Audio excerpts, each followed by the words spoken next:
Hello everyone. In this session, let us learn about ARM vector table. When an interrupt occurs, the processor must immediately jump to the correct handler. The addresses of these handlers are stored in something called the vector table.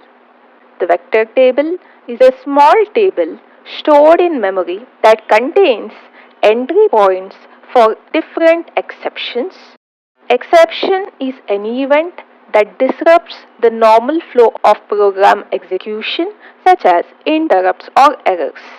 In ARM7 processors, the vector table starts at memory address 0. Each entry here occupies 4 bytes.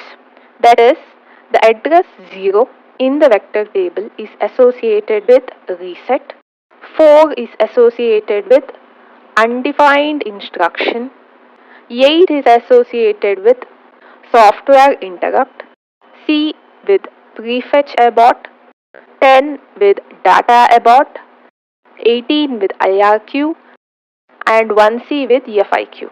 When an interrupt occurs, the processor switches to the appropriate mode. The return address is saved in LR, that is link register, and then the processor jumps to the vector table entry. That entry usually contains a branch instruction. A branch instruction changes the program counter so execution jumps to another location in memory. So this instruction redirects execution to the actual ISR. But LPC2148 has many peripherals that can generate interrupt. So how does the processor know which peripheral triggered the interrupt? This is managed by Vectored Interrupt Controller or VIC. Let's learn about it in our next session.